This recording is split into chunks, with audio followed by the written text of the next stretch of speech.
오늘은 사도행전 12장 5절 이하의 말씀을 통해서 기도하면 하나님이 역사하십니다 라는 제목으로 은혜를 나누고자 합니다.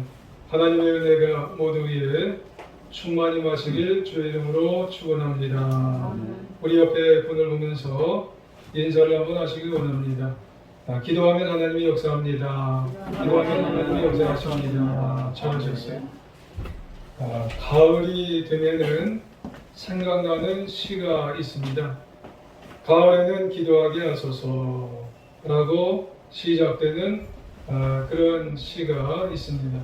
한번 따라해 보실까요? 가을에는 기도하게 하소서. 가을에는 기도하게 하소서. 김현승이라고 하는 시인이 쓴 가을의 시의 맨 앞구절이 가을에는 기도하게 하소서. 이제 완연한 10월 첫 주로 접어들어서 가을이 이제 되었습니다. 굳이 이제 이런 구절을 인용하지 않더라도 가을은 참 기도하기 좋은 계절이다 이렇게 생각이 듭니다. 땀도 안 나고 또 졸립지도 않고 그래서 우리는 기도를 좀 더 열심히 하는 계절이 되어야 되겠다 생각이 듭니다. 하나님은 우리에게 광야 인생을 살아갈 때에 두 가지 무기, 영적 무기를 우리에게 주셨습니다. 하나는 말씀이고 하나는 다른 하나는 기도입니다. 특별히 이 기도는 하나님을 향한 우리의 영혼의 호흡으로 우리는 세상을 살아가면서 큰 힘을 발휘할 수 있는 축복의 도구가 바로 이 기도입니다. 우리는 비록 약합니다. 우리가 내 자신을 되돌아보더라도 굉장히 약한 부분이 많아요. 하지만 기도를 하면은 얼마든지 우리가 세상 광야 인생을 이겨갈 수가 있는 것이고 또 승리할 수가 있게 되는 겁니다. 왜냐하면은 약한 우리가 기도해도 하나님이 또 일하시고 또 하나님이 역사하시기 때문에 우리가 기도를 하게 되면은 광야 인생에 승리할 수가 있다고 하는 말씀이에요. 아무쪼록 우리 모두 오늘 이 말씀을 통해서 기도의 중요성을 다시 한번 깨달으시고 그래서 오늘부터 다시 깨어서 기도함으로써 하나님의 놀라운 역사를 체험해 나갈 수 있는 하나님의 자녀가 다 되시길 주의 이름으로 축원합니다. 오늘 본문은 초대 교회에 있었던 한편의 기도와 관련된 에피소드 이야기죠. 사실 그 당시에 초대 교회의 예루살렘에 있었던 사도들과 성도들은 사실 큰 핍박을 당하고 있었어요. 박해를 받고 있었죠. 그들은 거대한 세력에 의해서 완전히 일방적으로 짓눌렸다고 해도 과언이 아닐 정도로 굉장히 억압된 상태에 있었습니다. 하지만 그런 상황 가운데서도 아주 중요한 것은 뭐냐면 초대교회 성도들이 기도함으로써 그런 억압된 상황 속에서 핍박된 상황 속에서도 단 한 가지 기도함으로써 큰 승리를 체험하게 되었다는 겁니다. 다른 방법이 아니에요. 오로지 살아계신 하나님 앞에 기도를 함으로써 그 모든 환경과 상황을 이기게 되었다라고 하는 말씀입니다. 그러므로 우리도 드는 생각이 있는 것은 뭘까요? 인간의 극한 상황이나 인간의 극한 환경 속에서도 오히려 우리는 절망하거나 괴로워할 것이 아니라 오히려 뭐 하는 사람이 되어야 되냐면 기도하는 사람이 되어야 한다 라고 하는 말씀입니다. 하나님께 매달리게 되어야 한다 라고 하는 그런 말씀이에요. 그때 하나님께서 일하시고 그때 하나님께서 우리를 위해 역사하시기 때문에 그렇다는 말씀이에요. 그러면 성경 내용을 좀 구체적으로 말씀드리면 당시 이스라엘은 로마 식민지 통치를 받고 있었어요. 그때 로마 정부는 이스라엘을 효과적으로 다스리기 위해서 헤롯이라고 하는 왕을 분봉왕으로 세웠어요. 말 좀 잘 들어라. 그래서 중앙은 로마 정부고 그리고 이제 지방 정부처럼 말 잘 듣는 왕 헤롯 왕을 분봉왕으로 그렇게 세웠습니다. 이 헤롯은 헤롯 대왕이 아닙니다. 예수님 당시에 있었던 헤롯 대왕이 아니고 헤롯 대왕의 손자입니다. 헤롯 아그리파 1세로 이 사람은 44살에 죽게 되었어요. 그런데 그 당시 이스라엘 종교 지도자들은 예수님을 메시아로 인정하지 아니하는 그런 시대였어요. 오히려 가출연한 기독교를 눈의 가시처럼 여기게 되었어요. 그래서 그리스도인들은 큰 핍박을 당하고 탄압을 당하고 억압을 받게 됐던 거예요. 그런 상황에서 분봉왕이 헤롯 아그리파 1세였던 거예요. 근데 이 헤롯 아그리파 1세 이 왕이 분봉왕이 정치적 기반이 약해요. 그래서 이 헤롯 아그리파 1세가 시범 케이스로 사람을 한 명 죽입니다. 그 사람이 누구였냐면 사도 야고보를 죽이는 거예요. 사도 야고보를 죽이면은 이스라엘 유대 사람들, 유대인들에게 내가 인기를 좀 얻겠지, 이런 생각이 드는 거예요. 그리고 로마 정부에도 이 소리가 들어가서 내 자리가 좀 굳건하겠지, 이런 생각이 들게 되었다는 말씀이에요. 그래서 계속 그 당시에 탄압이 그리고 억압이 핍박이 그 당시에 진행이 되었다고 하는 말씀이에요. 그리스도인들이 상당한 핍박을 초대 예루살렘 교회 시대 때 당하게 되었다는 거예요. 그리고 나서 그런 일환으로 누구를 또 죽이려고 하였냐면은 오늘 저와 여러분이 교독해서 읽은 가운데 한 사람이 또 나와요. 사도 베드로를 잡아 죽이려고 했던 거예요. 그래서 3절과 4절을 보면은 3절과 4절 같이 한번 또 읽어볼까요? 3, 4절 시작. 유대인들이 이 일을 기뻐하는 것을 보고 베드로도 잡으려 하세 때는 녹여질 기간이라 잡음에 오게 가두어 군인 네 식인 네 배에 맡겨 지키고 6월절 후에 백성 앞에 끌어내고자 하더라. 아멘. 그래요. 베드로도 잡았어요. 왜 잡았어요? 죽이려고. 자기의 인기가 높아지려고. 분봉왕이. 근데 베드로는 어떻게 체포해서 오게 가뒀냐면 4명씩 조를 하는 거예요. 그리고 4교대씩 감시를 하는 거예요. 하루에. 4, 4, 16, 16명을 하루에 이제 교대해서 이 사도 베드로를 감시를 하는 거예요. 여러분, 철통경계를 하는 거예요. 사도 베드로를. 한마디로 베드로는 옥에서 그러면은 나올 수가 없어요. 제로예요, 제로. 나올 수가 없는 거예요. 그러면 교회는 야고보 사도를 잃은 상태에서 베드로까지 예루살렘 교회가 잃게 되면은 이게 어떻게 하겠어요? 여러분, 패닉 상태라고 알죠? 절망입니다, 절망. 위기 중에 위기예요. 여러분, 지금 막 예루살렘 교회도 막 성장하고 있는데 베드로는 여러분 어떻게 보면 큰형벌이에요. 어떻게 보면 좀 더 우리가 생각해서 말하면 아버지 뻘이에요. 근데 이 베드로도 죽임을 당한다고 여러분 생각해 보세요. 베드로마저 순교한다면 이 예루살렘 교회는 막막한 거예요. 절망 중에 절망이에요. 그 많은 예루살렘 교회가 절망 상태에 지금 빠질 수가 있더라는 거예요. 하지만 여러분, 감사하게도 예루살렘 교회는 그 절망 상태에서 손을 놓지 않았어요. 포기하지 않게 되었다고 하는 말씀이에요. 그러면 그때 예루살렘 교회가 뭘 했을까요? 한 가지를 했어요. 손을 놓지 않고 절망하지 않은 한 가지 방법이 뭐냐면 간절하게 한 마음으로 기도를 했다는 거예요. 할렐루야. 그래서 5절을 한번 볼까요? 자, 5절 한번 더 기도 같이 한번 읽어보시겠습니다. 시작. 이에 베드로는 옥에 갇혔고 교회는 그를 위하여 간절히 하나님께 기도하더라. 아멘. 그래요. 베드로가 옥에 갇혔는데 교회는 절망하지 않고 그를 위해서 간절하게 기도하였다고 하는 말씀이에요. 그런 극한 상황 속에서도 포기하거나 절망하거나 굴하지 않고 한 가지가 있었다는 거예요. 그들은 하나님은 살아계신 것을 분명히 알기 때문에 그들은 하나님 앞에 기도라고 하는 것을 붙잡고 간절하게 기도하게 되었다고 하는 그런 말씀을 하게 되는 거예요.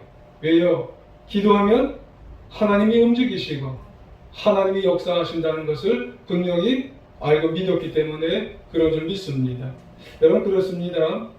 우리도 이 모습을 보면서 어느 때 보면은 야 이게 더 이상 안 될 것 같은데, 야 이게 더 이상 여기서 우리가 손쓸 수 없을 것 같은데, 그런 생각이 우리가 인생 살다 보면은 들 때가 혹여 있을 수가 있어요. 그때 우리에게 가르쳐주는 하나의 모습이 뭐냐면 그때 기도하다는 거예요. 그때 매달리라는 거예요. 그때 엎드리라는 그런 말씀이에요. 그때 우리 보고 포기하지 말라고 하는 그런 말씀인 줄 믿습니다. 왜요? 그때가 바로 살아계신 하나님께서 움직이시고 역사하실 때라고 하는 분명한 말씀인 줄 믿습니다. 그러므로 인간적으로 절망의 때는 역설적으로 하나님께서 움직이시는 놀라운 역사를 체험할 수 있는 하나의 찬스라고 하는 그런 말씀인 줄 믿습니다. 그렇기 때문에 우리도 평소에도 기도하고 또 비상시기에도 항상 비상기도를 하게 되어야 한다고 하는 그런 말씀이에요. 여러분 누군가 그런 말씀을 해요. 우리는 우리가 할 수 있는 모든 일에 최선을 다해야 된대요. 하지만 기도가 빠진 인생은 최선을 다한 인생이라고 볼 수가 없다고 하는 말씀이에요. 왜요? 하나님께서 역사하신 특별 무대를 우리는 제공을 안 했다고 하는 말씀입니다. 여러분 우리는 열심히 우리가 인생을 살아가지만 거기에 플러스 하나님께서 역사하신 무대를 우리는 제공을 해드려야 된다는 말씀이에요. 기도하셔야 된다는 겁니다. 기도.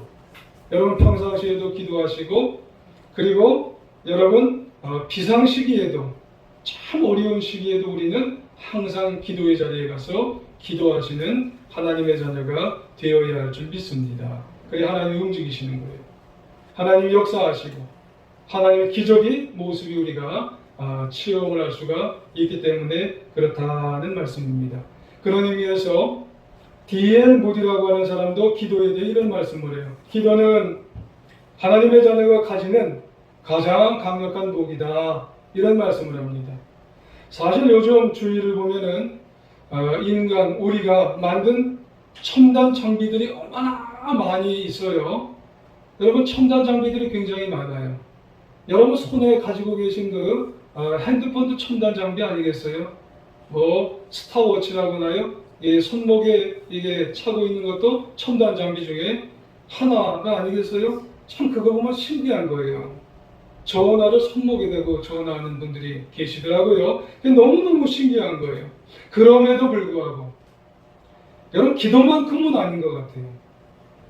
사실 기도는 신기하기보다는 놀라운 하나님의 역사요 기적을 우리가 기도를 통해서 체험하기 때문에 그런 거예요.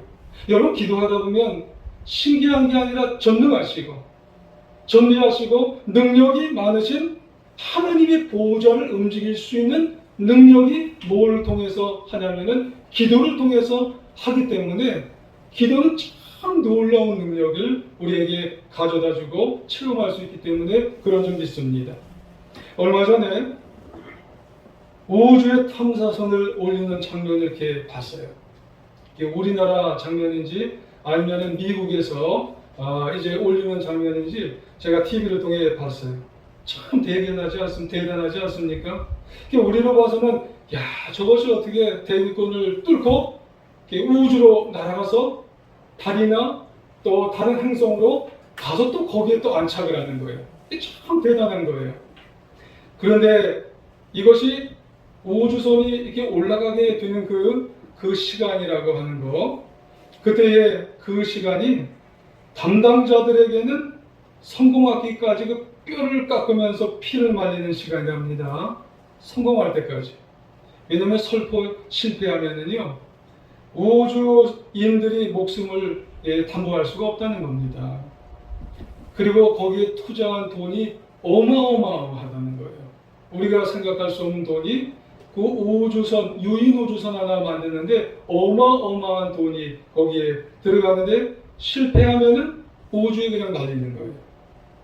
여러분 분명 그들은 그거 이제 제작하고 만들고 쏘아 올리는 사람들은요 최고의 교육을 받았어요.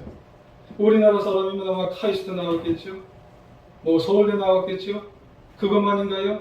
아마 나사에 가서 공부를 하고 교육을 수년 동안 받은 사람이겠죠.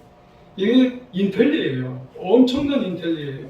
그런데요, 그게 쏘아 올리는 그 과정 속에 TV에 어떤 장면이 비쳤냐면은 그런 과학자들 중에 올라갈 때 기도를 하고 있는 사람이 있었어요.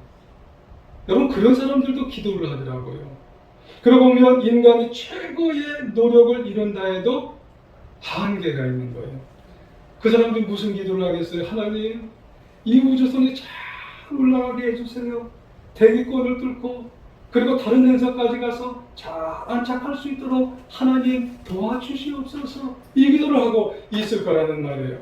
그렇기 때문에 우리도 하나님의 보좌 앞에 우리가 최선을 다하고 하나님의 능력을 우리가 체험할 수 있도록, 역사를 체험할 수 있도록 살아계신 하나님 앞에 우리가 기도하여야 된다고 하는 말씀이에요.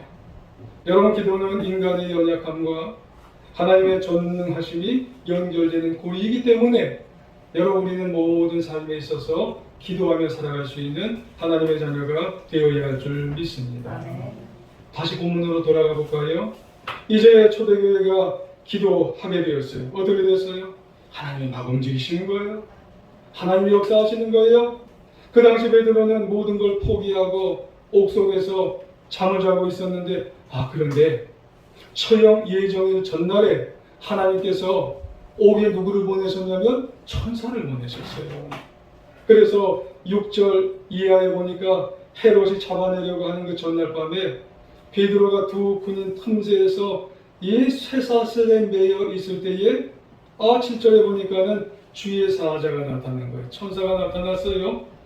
그래서 천사가 일어나 생각지도 못했는데 죽을 줄 알았는데 일어나라고 하는 거예요. 그래서 급히 깨어나서 비몽사몽간의 초소를 지나서 초소가 철커덕 스르르 자동문처럼 열리게 되어서 하루에 16명이 이 베드로를 지켰는데 이 베드로가 거기를 다 무사 통과 해서 다 나오게 되는 거예요. 그리고 시내에 들어서자 천사는 또 어디론가 사라져 버리게 되는 거예요.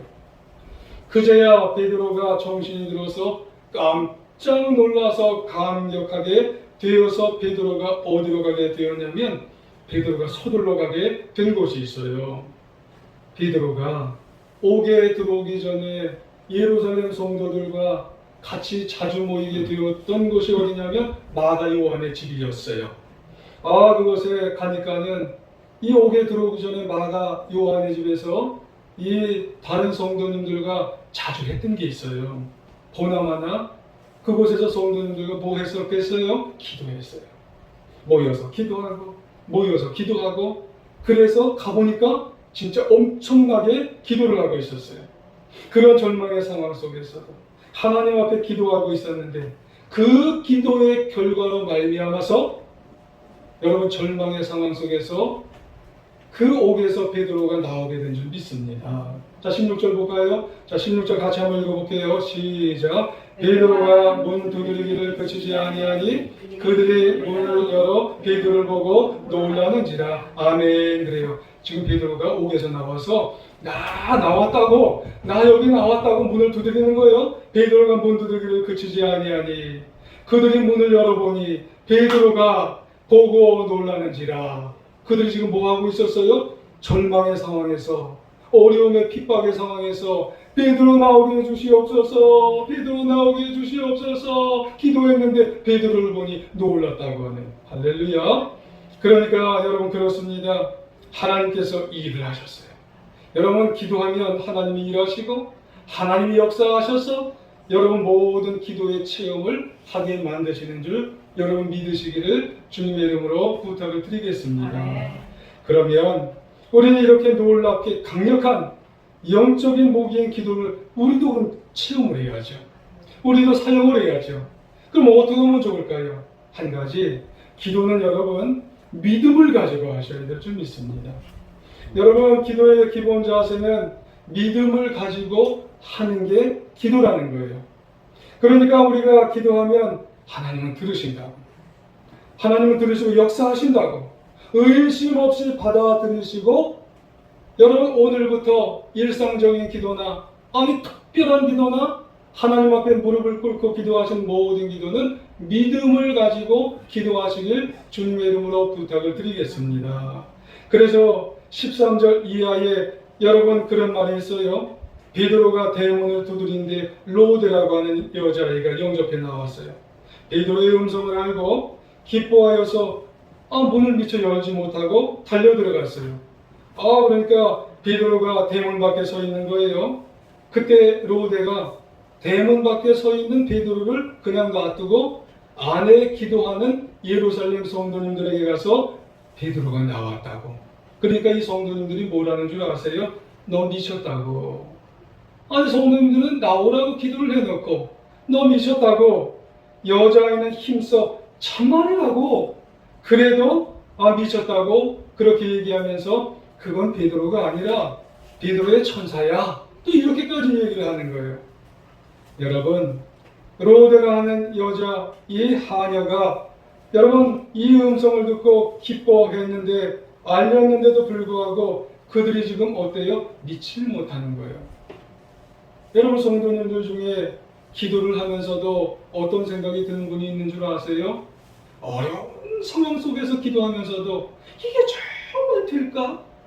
이게 정말 될 것 같지도 않은데도 내 입으로는 기도하는 분이 있으시다는 거예요. 상황이 워낙 안 좋으니까 예루살렘 성도님들처럼 2000년이 흘러서 지금 우리들도 워낙 안 좋으니까, 워낙 어떤 때는 절망의 상황 속에서 있으면서도 나예요 나.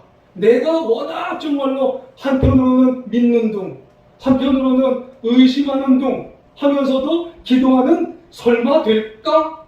하는 그런 모습으로 여러분 기도할 때도 있을 수도 있더라고 하는 그런 말씀이에요.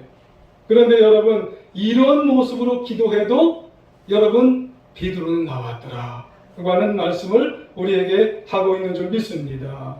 여러분 예루살렘 성도들의 믿음이 이렇게 적은 거예요. 기도하면서도. 그래도 하나님은 역사해 주시는 줄 믿으시기를 원합니다.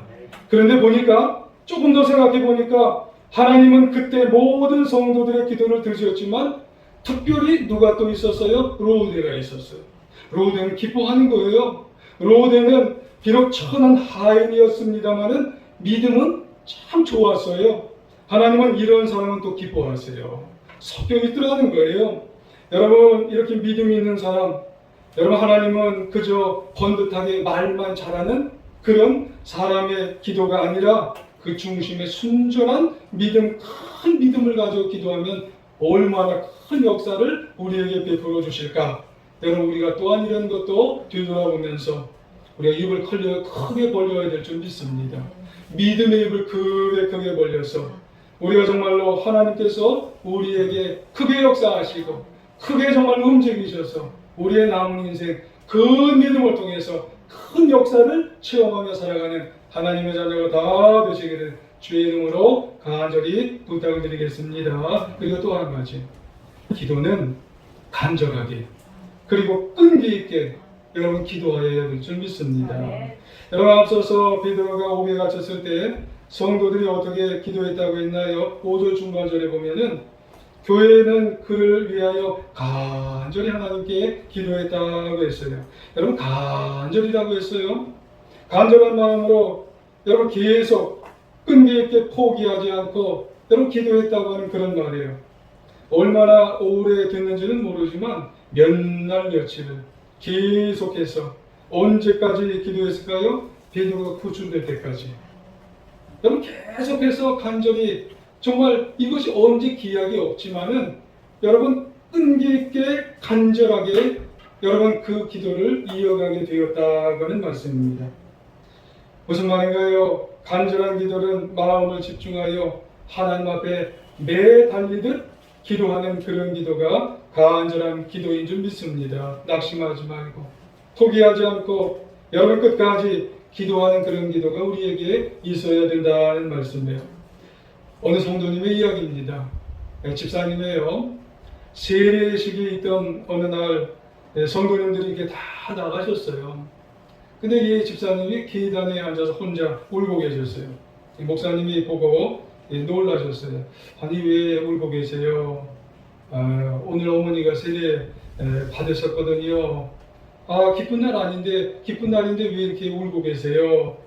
지난 20년 동안 매일 기도했는데 이렇게 눈물이 나는지 몰라요. 하나님께 죄송한 마음이 너무 들어서 그래요. 무슨 이야기인데 그러세요? 하고 좀 더 이렇게 여쭤봤어요. 제가 어머니를 포기하려고 했거든요. 기도한 지 5년이 됐을 때 어머니가 도대체 변화가 안 되더라는 거예요. 교회 갈 생각을 안 하시더라는 그런 말씀이에요. 그래서 또 마음을 또 추스리고 10년이 되었답니다. 근데 10년이 되었을 때 이런 생각이 들더라는 거예요. 내가 힘을 괜히 허비하고 있지. 괜한 일에 내가 정말 힘만 허비하고 있는 것 같아. 이런 생각이 들더랍니다. 그리고 나서 15년이 더 들었대요. 그때 이건 말도 안 된다. 부질없는 일이야. 우리 어머니는 절대로 변화될 사람이 아니야. 내가 정말 바보 같아. 이런 생각이 들게 되었답니다. 19년이 될 때도 내가 정말 미쳤지. 내가 우리 어머니를 위해서 내가 무슨 정말 이 어머니를 전도한다고 그렇게 하면서 이제 기도를 했다는 거예요. 그런데 결국 어머니가 세례를 받으신 거예요. 그러면서 목사님, 전 이제 기도의 힘을 절대로 의심하지 않으랍니다. 이런 말씀을 하게 되면서 울고 있더라는 거예요. 계단 앞에서. 여러분, 우리에게 있어서 누구 전도해야 될 그런 마음을 갖고 계신 분이 계신가요? 혹시 여러분 주위에 있는 분이나 여러분 가정에 있는 분이나 여러분 그 어떤 분이나 여러분 20년 분이 된 분이 계신가요? 여러분 그분에 대해서 이 집사님처럼 이런 마음을 갖고 계신 분이 계신가요? 여러분 기도는 여러분 절대로 의심할 필요가 없다고 이분은 기도하고 또 눈물을 흘리고 있었다는 그런 말씀이에요. 왜요? 하나님은 역사하시기 때문에 그런 줄 믿습니다. 기도에 관한 말씀이 예수님이 이런 말씀을 하세요.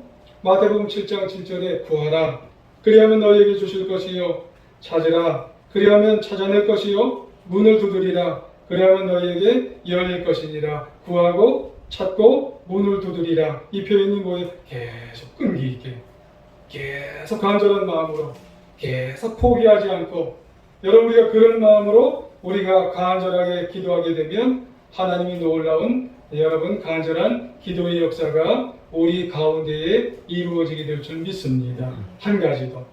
기도는 합심해서 기도하게 될 때 좋은 기도의 결과가 있게 되는 줄 여러분 기억하시기를 원합니다. 그렇습니다. 기도는 혼자 하는 것도 중요하지만 같이 하는 거예요. 여러분 여러 명 같이 할 때 놀라운 강력한 기도의 역사가 있게 되는 거예요.